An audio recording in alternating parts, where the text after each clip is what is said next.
You'll know when you have a wild woman. She'll practice her craft without boundaries. She is truly autonomous. Her loyalty is only to the family she serves. She will not allow herself to be held back by a system she didn't create.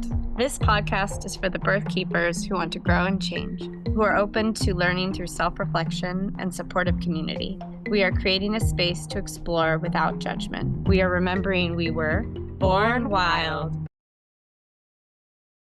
Hello, everyone. Welcome back to the Born Wild podcast. I'm your host, Sophia. And today I have with me Hal and Adriana, who are two doctors, dentists, who are going to be talking about a lot of topics. Hal's daughter, Alex, was on our podcast sharing her birth stories, episode number 130, that we'll link in the show notes. And let's just hand it over to you, and will you two introduce yourself to the listeners?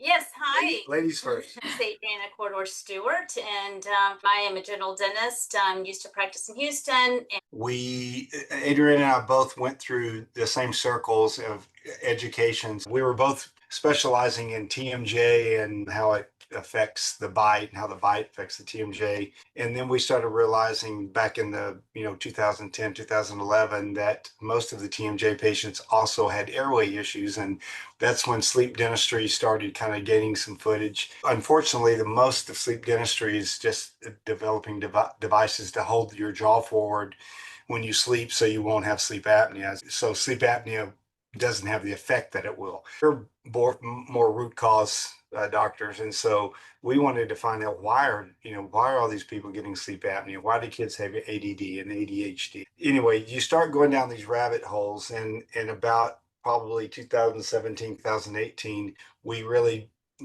went down the proverbial rabbit hole that took us into where we are now, and that is epigenetic development and how the environment affects, infants, children, parents, and how that has an effect on breathing and everything. We have learned exponentially over the last 7 or 8 years, and have quickly risen to the point where we're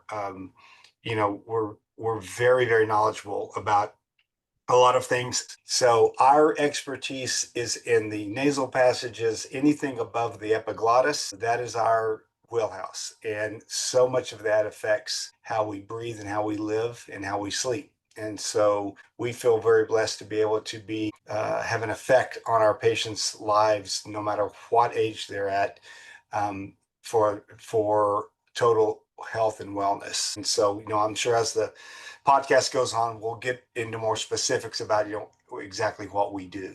So yeah, let's just dive into those things. I'll let Adriana answer that. Let's start with babies. Like we always say, we would rather treat a sick child than a broken adult. Let's dive in. Just anything you want to share. Well, I can start off by just kind of mentioning or maybe defining what tongue ties, lip ties that we hear so much of, when it comes to oral restrictions, because I think there's a lot of misinformation and a lot of misdiagnosing because not enough observation or functional assessment is being made. And so, we hear, mothers come in and they have now a 4-year-old that feels horrible because she's like, God, I don't know what I went wrong. I had his lip and his tongue all released as an infant, and he still has all these issues. He's still mouth breathing. He still can't sleep well. There's behavioral issues. So my first response to that is always, you know what, you have done the best you can. We know what we know now, and you could have done everything you did back then when that child was an infant, but something changed, and we'll circle back around that. But going back to the oral restrictions can be tissues that are too tight, too short, that are limited movement of the tongue, but it can also be limiting movement of the lips, which also affects feeding, latching on. And so as an infant, what we're looking for is, if I have a child, if a mother brings a child in, it's not about just a visual assessment or look and see. It's about doing a functional assessment and going through the actual not only observation and looking at that tissue, at that tongue or at that lip, but asking the questions. How is the feeding going? Are you having issues latching on? Are you having issues, does he slip off the breast? I mean, what are the issues? Because it's so important to really dive in and ask the questions. There's so many times that infants are going in and it's about, oh, look, oh yeah, I see that tissue. Well, we all have that tissue. But it becomes named a tongue tie or a lip tie when it's limiting the function. And so that's really, really important to distinguish, because then we can better inform our families or parents of what to do. So many mothers come in and they're so overwhelmed by so many things. It's such a emotional time that they're going through that we want to be here to best empower them so that they can make the right decision. And so things that we would be looking for, that I'd be asking is, what is the feeding like? It's this dance that this mother and this child are trying to have, but when something doesn't go smooth, it's not always about the tongue. It could be other oral restrictions. It can be cranial strains. So feeding, asking the right questions. I always require my families to have a lactation consultant assessment so that they can watch the feeding that occurs to better distinguish or better assess where the issue is. But things we would look for is, is the lip flanging correctly? That would be, if it's not, that would probably be a lip tie. Is this tongue going up? Is the child, the infant, having issues feeding? Do they fall off? Do they fall asleep? What does that look like? Is there clicking? Do you hear clicking when they're feeding, when they're breastfeeding? Even with if they're bottle feeding, you're going to be hearing for this or looking for the same thing. Other things we'd be looking for is, is there milk coming out of the corners? Is there blistering on the upper lip? Is there colicky? How's this infant after he feeds or she feeds? What signs are we looking for? How is the child reacting to the feeding? Other things that what I'd be looking for is inside the mouth. If I look inside a mouth, I'm looking at the tongue. Is the tongue coated? Is there milk? Too many times, moms take their infants to the pediatrician. They're like, oh, that's thrush.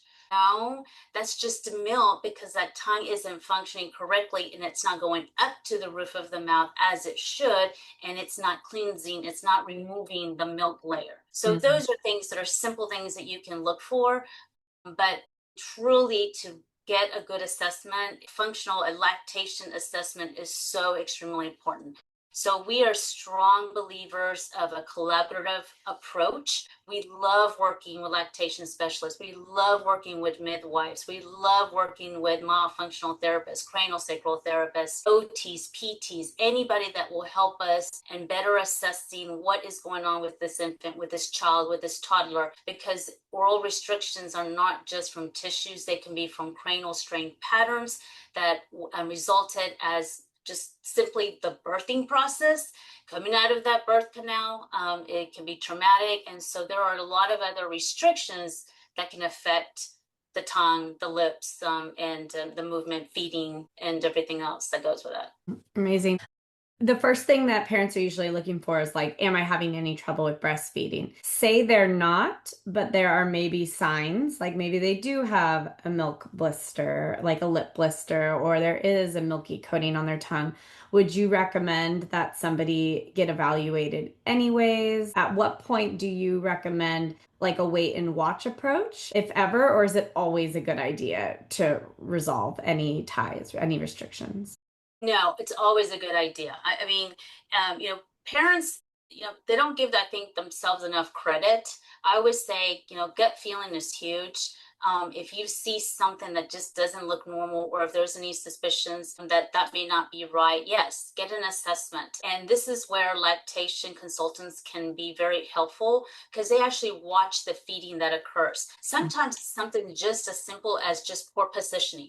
And if that mother learns how to hold and what position works best, my goodness, they could alleviate a lot of issues. So again, it's not always about a tongue or a lip that's too tight that needs to be released, but Yes, if there's something, if a parent feels like, gosh, it usually never gets better. There's usually a reason attached to why it's happening, but it can also be a cranial strain or a fascia tension, a tightness that baby, experiencing going through the birth canal. And if that's addressed, then all these other issues like the clicking or the feeding, that will go away. So again, sometimes it can be very overwhelming because there's so many moving pieces, Mhm. but the diagnosis is so crucial, the correct diagnosis, because too many times I've seen infants where they get released and they still continue to have issues Mhm. because there's other areas to look at. And so we have to look at the body. That's where craniosacral therapy, which is a very light, gentle therapy on the body on an infant, can be very, very crucial, because it helps on their central nervous system to help unwind them. And that can have a huge impact on feeding. Yeah. Alex, our daughter she had a year ago, but when Evelyn was born, she had a chiropractor that specializes in infant craniosacral manipulation come in. I think when she was 3 days, less than a week old. And what they do is that they just very gently take the cranium in their hands, and they can feel our cranial bones all throughout our lives move. We see skulls and they're all fused together, but those are dead skulls. Their skin stripped off, they're not alive. Yes, they're fused, but even in adults, the cranial bones move and there's a rhythm to them. And when an infant is born, if those cranial bones are, and their infants' heads are very soft and pliable. God made it that way because they have to go through that little birth canal. But those cranial bones can get kind of locked in place, and that can lead to a lifetime of issues. So having would, not being a mother, obviously, and being kind of a observation from what Adriana does, I would want to have my child, and it's never too late if they're 3 days old or if they're 3 years old. A craniosacral specialist can unlock those cranial bones, and that's huge. But with infants, it can be an issue with cranial, locking of the cranial bones could be a cause of their issues that they might have. And I was going to say a great example when our grandson was born. He's almost 4 now, but he at the hospital. I think it might have been the pediatrician there at the hospital thought that he had a tongue tie. So Alexander or Adriana observed him and looked, and if, like Adriana said earlier, we all have these ties. Everybody has that tethering underneath their tongue. Whether it affects nursing or not is a different story. If if I were a parent, I would have it. I'd find a trusted professional, a infant craniosacral specialist, lactation specialist, and a dentist who's very well versed in have those three observe and have them put their heads together. And I think that's a great start to answer maybe a lot of questions that parents may or concerns that they may have. Yeah, the dentist piece is the piece that we've been missing. We have a chiropractic craniosacral office on call for our practice if we need Mhm. them out of birth or immediate postpartum, and we always recommend our clients get a follow-up, just because, Oh, yeah, it's a big deal being born. Right. it It is. sure is. Yeah. Yeah, but so about in addition to feeding difficulties, so you asked, what would a parent look for? Mhm. Something very easy would be to have a parent put a little bit of pressure when the infant is asleep, to just pull down the jaw, the lower jaw, to see where that tongue. So there are things that a parent can observe to at Mhm. least rule out. But so if that tongue is up in the roof of the mouth, you're good. If it's sitting down, no, there's a possibility that either there is some issues with the tongue. It could be a cranial nerve, the nerve that innervates that tongue, that there's some tension going on, or it could be that it is tight. So that would be one thing to look for. Listening for snoring, look at sleep disturbances. Other things that we would look at, again, is the baby colicky, fussy after feedings. I mean, what is that? What does that look like? And when they're sleeping, their lips Yeah. should be closed. Yeah, so no mouth breathing. And you should not be able to hear anything. Should be very quiet and lips closed. Good information. If your child or infant is sleeping with their mouth open, there's Something going on. you can occasionally go and look at anyone and they might have their mouth open, but you observe them as a parent. You're going to be observing, especially an infant, Yeah. be observing them a lot when they're sleeping. The 8% of the time their mouth should be closed. If they're not, then there's an issue. Good to know. And before we go on to children, can we back up even farther than infants? Like in utero, what is going on? And also maybe your opinion on, has this always been going on? Are tongue ties and restrictions more prevalent? Why are they more prevalent? Or do we just know how to diagnose them a little bit better? It feels definitely like an upswing, but I don't know if it's because we just like know to look out for it or if like something's going on in our environment. We were talking about the other day of doing a talk about the faces that we're facing today. And yes, there is a reason why we are facing that. I'm going to let you explain that, and then I'll circle back around with utero.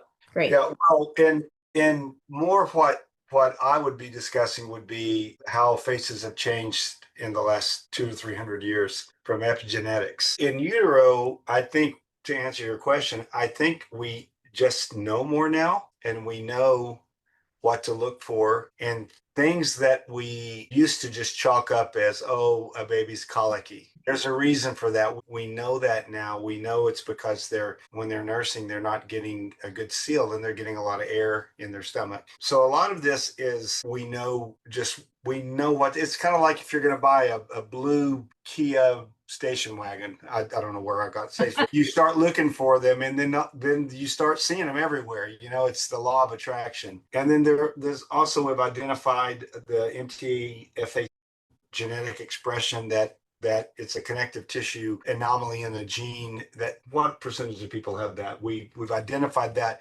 those people are more apt to have tongue ties.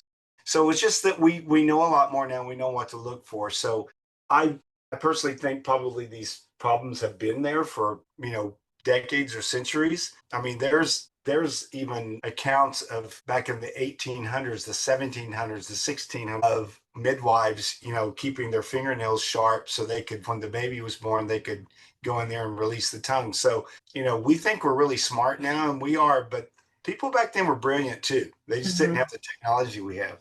So I think that the question is, I don't think it, and I'll let Adriana address, there probably are, the health of the mother is passed on to the baby. So if a mother has poor breathing, if a mother has some of these issues, the baby's not going to, it's not that they're going to be malformed or something like that, but they're not going to develop, they're not going to be born as healthy as they would be if the mother is breathing really well and the mother is sleeping really well. So it's like the fish in the fish pond, how healthy is your environment. Exactly.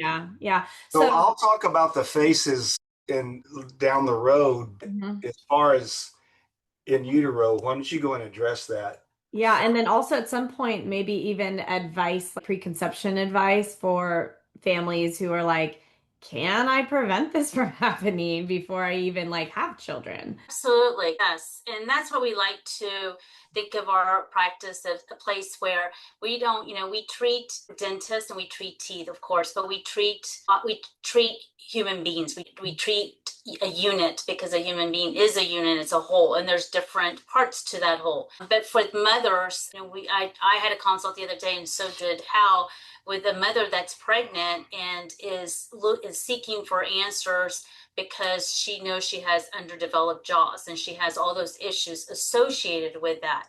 And so we're finding more and more that this is a perfect example of empowering a mother, like what can you do right now so that baby is born healthier than if you didn't do anything. And so our jaws have gotten smaller over hundreds of years, and it has a lot to do with the diet, with what we're doing, what we're eating, what we're feeding. And so with a pregnant woman now, if she herself has underdeveloped jaws, she will have less oxygenating her body and her tissues, which is going to have a direct effect on that baby. So gut health is extremely important. That diet of that mom during her pregnancy is going to have a direct influence on that baby, and how in forming in an environment of where that fetus is going to form. So it's extremely important to start before, even before you think of getting pregnant, to be in a much healthier position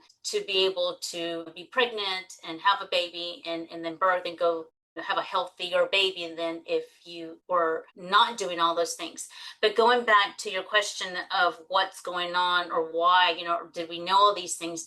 You can actually look at ultrasounds now and look to see what their jaws are doing. What do they look like? Are they already recessed? Where's that tongue in the fetus? Is it up? You can tell. You can even tell if they're already thumb sucking, which is going to have a direct effect on how the roof of the mouth is going to form. So Not that you can really do anything about you it. can't, no, but you Kind of can prepares you. for when a baby's born, I'm going to have to do this, this, and this. Mhm. But it's about being informed, and there's a lot you're empowered when you know and you're informed and you have the information, because then you have a choice to do something about it. But it does our faces start forming, and in the first 12 weeks of life, and so there's a lot that goes in. Our faces start forming 4 to 5 weeks in utero. At 6 to 8 weeks, our nasal passages are forming, our upper jaw is forming, our lower jaw is forming. At 9 to 12 weeks, the upper jaw fuses together, our tongue has formed, is starting to develop the roof of our mouth.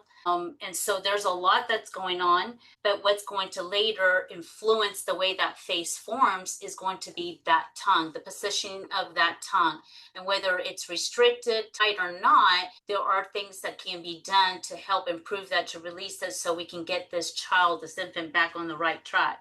Then at birth, 40% of our faces of adult face, our facial growth is already there at birth. So the way we continue to grow at birth is going to be through functional growth. And that's going to come from feeding, from breastfeeding, from that tongue being up at the roof of the mouth, and from nasal breathing. That's where our faces are going to continue to form. So it's just kind of following that timeline, but educating parents on how this baby's developing, and then what to look for once they're born, and kind of keep track of that, because so much is going on in this first 1,000 days that if it's not being monitored, we miss a good opportunity to help correct issues and help address them.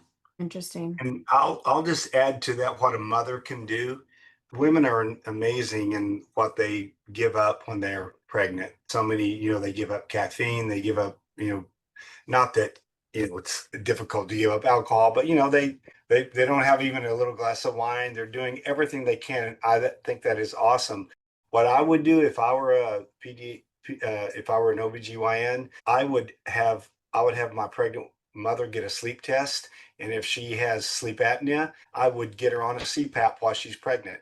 And then the cause of the sleep apnea can be addressed later. But you've got a 9-month period where you're developing a baby, and you want to be sleeping and breathing well. So I think that's what's being overlooked in the medical community. Hey, take all these wonderful things that all these women do, and I think it's wonderful. It's awesome. I'm so happy they do that, and they quit taking any medications and things like that might harm the baby.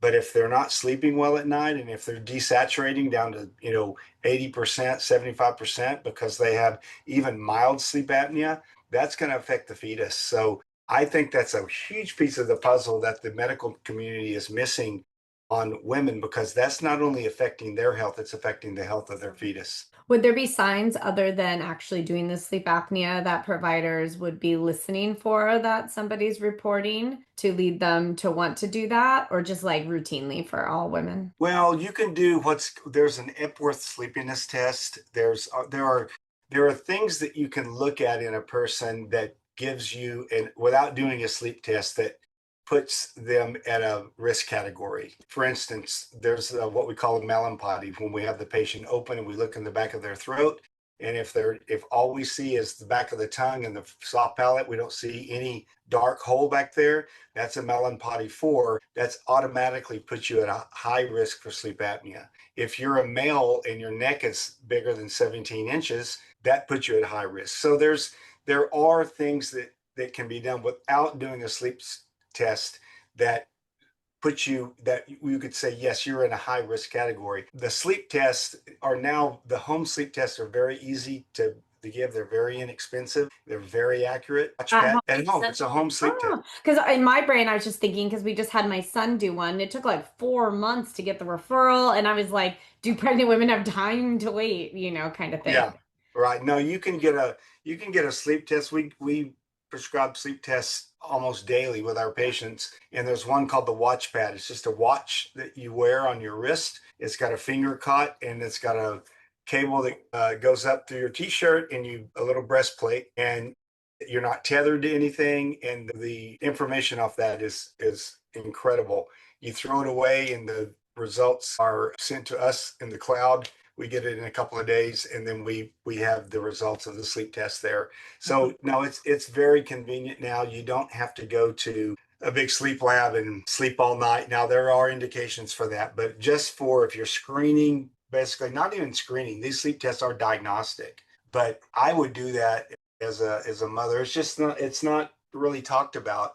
Yeah. It is in our world, but in the medical OBGYN, they're not thinking about that. But if you think about it, if you're desaturating down, your oxygen saturation should be 93% at the very minimum or higher. And some of the patients we see desaturate down to, in the 70s. And that's dangerous not only for them, but if you're a mother with a fetus growing inside of you, that's affecting the fetus directly too.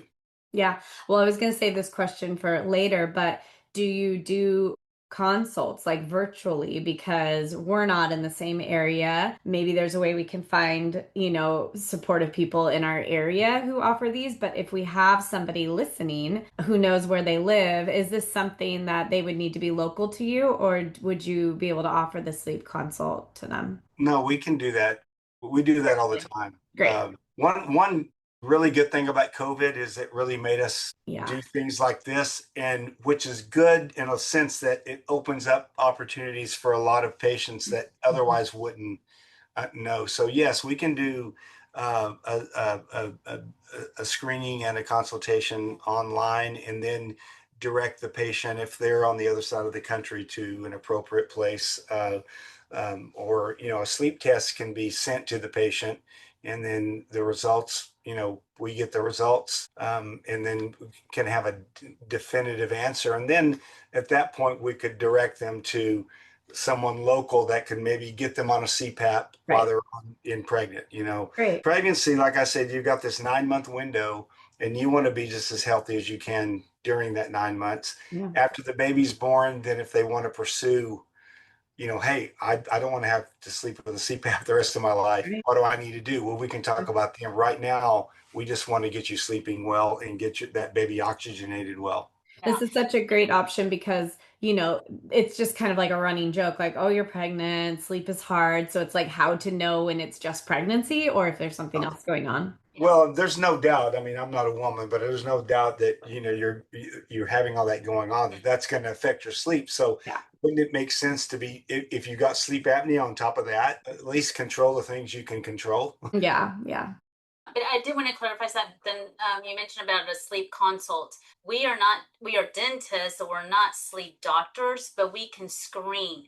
And so all of our home sleep studies are sent out to an MD that reads them. And then we get a diagnosis. We can read them, and we've done so many that we know how to read them, but we can better recommend to a mother. These are options that you can do for now to address this. And if there's actually a positive diagnosis for sleep apnea, for example, then we have other providers that we collaborate with that we could at least put them in the direction of, okay, you do need to go see a sleep doctor, and this is why. And so I just wanted to clarify that because it's crazy how so many times a patient will come to us for this issue, but they end up having a sleep issue as well, because it's connected and it's it kind of goes hand in hand. So we do screen that, and actually every dentist standard of care is to screen for a sleep disorder issue.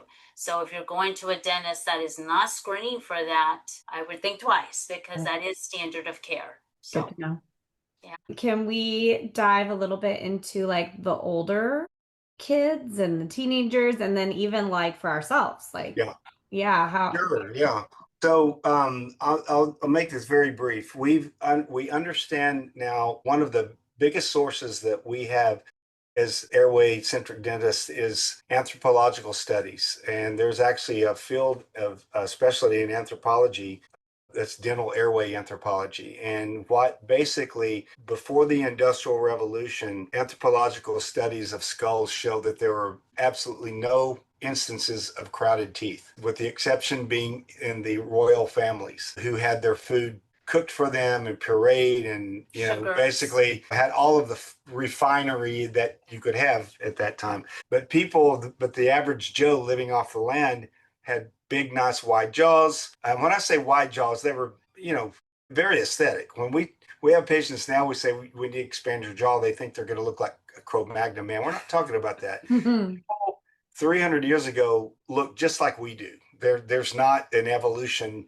there, but there are epigenetic effects that have caused faces to malform. So before the Industrial Revolution, skulls had 32 teeth and very, very little, if any, incidence of crowding. So orthodontists were not necessary. So we've been like that for 10,000 years. All of a sudden, in a little blip of time, processed food happened overnight. Our DNA is not used to that. So our food source changed immediately. Processed foods, soft foods, and the maxilla, the upper jaw, is the only bone in our body that doesn't get exercise just from everyday movement, the upper and lower jaw for that matter. We, for our bones to grow, we need to run and jump and lift things. And that's why they say women, especially as they get older, should do resistance training to make their bones stronger. The maxilla, starting in with the Industrial Revolution, all of a sudden became a lazy bone. It didn't have to work. And so we have all of the soft foods. Go to the children's aisle now, or the infant aisle, and the baby aisle in the grocery store. What do you see? You see everything in jars, pureed, it's soft and, goopy. So chewing grows the bone. So every generation since the Industrial Revolution, jaw sizes have gotten smaller. And one generation after the Industrial Revolution, 50% of jaws had some crowding in the teeth. And it's just gotten worse every generation. And now over 90% of adult jaws, teenagers, fully formed jaws have crowded teeth. Teeth haven't gotten bigger, jaws have gotten smaller. So what do we do through our nose and our mouth? First of all, the upper jaw is the roof of the upper jaw. The maxilla is the floor of the nasal bone. So if the maxilla doesn't form properly, the nasal passages don't form normally. So the only way we can breathe is through our nose and our mouth. We're supposed to breathe through our nose. But if our noses are all stopped up, we're going to breathe through our mouth, and our tongue is always going to be down. It's not going to be up in the roof of our mouth, pushing out and forward and growing our jaw.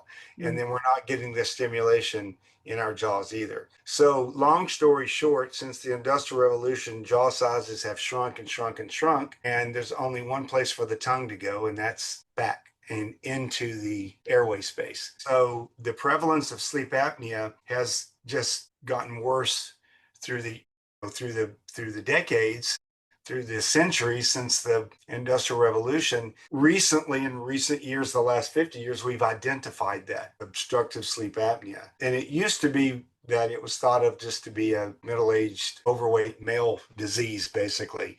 But some of our most severe sleep apnea patients are 35, 40-year-old women that are active, and they play tennis and they do this and that, do the other, and they've got, they stop breathing 35, 40 times an hour every night when they're sleeping. They're choking to death because they've got these little dished in faces, and a lot of them are still very attractive, but we can see it, we spot it like that. We're in restaurants all the time going up, get her premolars extracted. Believe it or not, used to take out teeth to make room for the teeth. So I still hear that, like friends of mine whose kids are getting they still do it. Rather than making it, it'd be like if you've got a family of 8 living in a little house. So let's just let's get rid of a couple of family members to make it easier for us here. Let's remove a couple of organs from our body to make the others. Whereas we just grow the jaws and all the teeth come in beautifully, and the patient can breathe and sleep well for the rest of their lives. So that's why. How quickly can this be reversed? Like it took this, short amount of time, but a long Yeah. amount of time for it to happen. Like, how many generations do we need to, fix this? Oh, well, If we're doing the right thing? genetically, this is not something that's handed down in our DNA strands. Every child that's born is born with the DNA that calls for nice wide jaws and a good airway. But the environment affects the and so we don't change the DNA, we alter it. If you start breathing through your mouth because of pollution, or you're allergic to cats, you get a cat, you sleep with it every night, you never can breathe through your nose because you're always congested. That's called an epigenetic effect. So the great news about this is that you've got the gene expression, everybody in their body, for normal sized jaws. So if we get a child like our grandkids, Alexander's doing all the right stuff, they probably will never need any type of orthodontic or any kind of expansion or anything like that, because we've caught it early and we're letting their body naturally develop like it's supposed to. But unfortunately, most people don't know this, or if they're already, 8 or 9 years old and they're already behind the curve, we can identify that. And the earlier that we intercept the problem, the easier it is to fix it. So we have no issues at all taking a child that's a little bit underdeveloped with sleeping issues, growing their jaw, and they turn into a different child. ADD, ADHD, those are a lump of symptoms that are exactly the same symptoms that kids with sleep-related breathing disorders have. So it's our contention that most every child with ADHD is because they're not breathing and sleeping well. And we see it all the time. We expand them, get them breathing better, myofunctional therapy. If they have a tongue tie, we take care of that, maybe some craniosacral therapy. But if we get this system working well and they sleep and breathe well, their ADHD symptoms magically disappear. They're better students. They're better behavioral. They're not sickly all of the time. Most kids with asthma, it's because they can't breathe through their nose properly, so they breathe through their mouth. When you breathe through your mouth, that's a very shallow breathing. You get a lot of air in very quickly. So you basically use the top third of your lungs when you're a mouth breather. So the bottom third kind of stagnates. That's where asthma comes from. And there's other things too, but the majority of asthmatic patients, we just get them expanded, get them breathing through their nose. Nasal breathing is so, so important. It's like you can survive on McDonald's for the rest of your life. You're going to be sick. You're not going to feel 100%. You're just going to progressively get worse. You also can survive on grass-fed beef and organic vegetables, and you're going to thrive. So you can survive on mouth breathing, but you'll never thrive. Nasal breathing is where it's at. So our goal for every patient is to get them to become obligate nasal breathers. And to do that, we widen the jaws, we open the nasal passages up, we teach them basically where their tongue position should be with myofunctional therapy. We take care of any obstacles that might be in their way physically, inhibiting that, like a tongue tie. If someone has a really restricted tongue, it's really difficult for them to get it up and seal their mouth. So we will take care of that as well. And we do that we can identify these problems as early as, 1 or 2 years of age. And we can start actively treating it as early as 3 years of age with the patient. But these are easily identifiable problems, and they're easily or predictably treatable as well. I know we're running low on time, but talking about like jaw width and all that is making me think of like bottle fed versus breastfed babies. Do you see like a big difference between like, is the mouth and the palate like forming around the breast versus bottle? And I would imagine bottle being more narrow. A bottle kind of does the work for you. Yes. You need to work for it to do well. So you can address that. Yes, there can be, but again, it's not. Yes, there can be a difference because the mechanics is different from a bottle than from a breast. But not everybody can do that. And so we have to work and meet moms halfway and say, okay, how can I help you? How can I encourage you to, if you can't do this, what other things can you do to supplement or to at least be able to address some of that? So for example, if you can't breastfeed, bottle feeding, I'd be recommending there are certain tools, mouth tools that a toddler can start working on to work those muscles of the face that is going to grow that face. So it's figuring out why the issue is there. Okay, I can't do that. So what can we do that will help with those muscles and activating the muscles and getting those muscles to work? Because like Hal said, our faces grow by the muscles in our faces and our cranial bones to form that. So eating, chewing. So there's a lot of toys that you can start. How about for infants For infants, the infants that or can't, the mom can't breastfeed? They do for infants. for infants, craniosacral therapy, loosening up, making sure that there's no tension inside the mouth. You can have tension in the roof of the mouth that makes it actually harder. So again, supplement, identifying, okay, why can that child not breastfeed? Is it due to the tongue? Because if the tongue isn't working, they're going to want to bottle feed because it's easier. They don't have to work at it. It's just dripping, and so it's easier for them to take. But again, it's identifying, okay, if we can't do this, what else can we supplement with? Again, tools in the mouth. At a certain month when the baby is getting more ready to transition from a liquid to a solid, baby-led weaning is great. You can, again, there's other exercises, mouth exercise, I like to call them mouth massages that you can do, bringing awareness to that tongue, because that infant they don't know, but if you can bring awareness and stimulate that muscle, you put them in a better position to when it gets to that point when they're better, getting closer to be able to sit up and they're going to transition from liquids to solids, they're better prepared. And there's other exercises depending on their age that later we can use.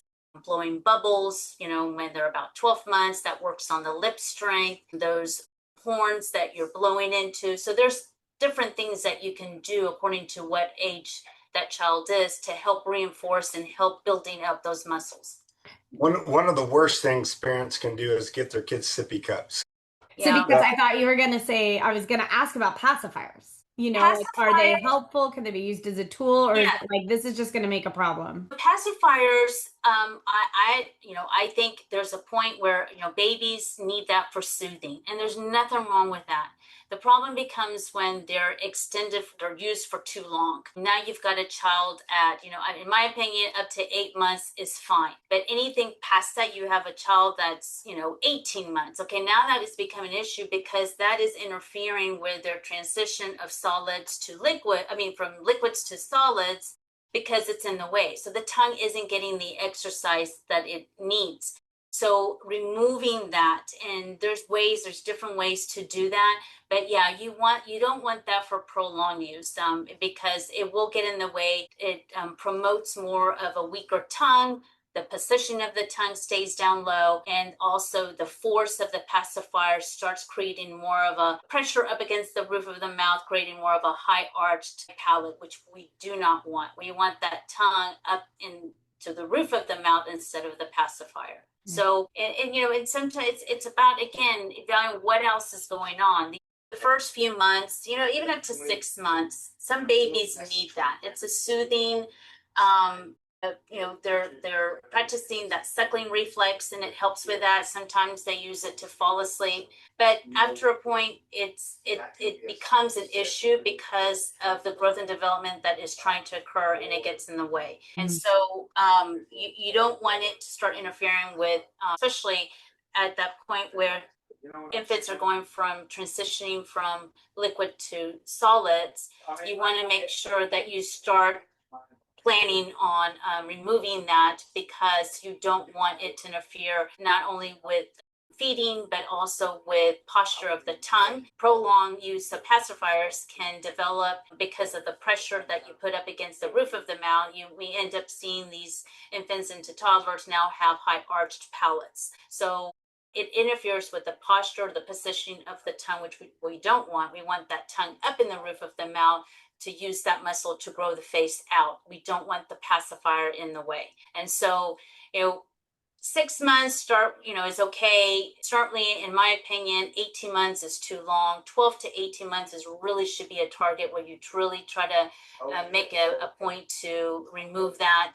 You can replace it with mouth toys. There's tools that will encourage chewing, that can help develop the muscles instead of sucking on a pacifier that only promotes low tone posture, which we don't want, because that encourages later more of a mouth breather than a nasal breather.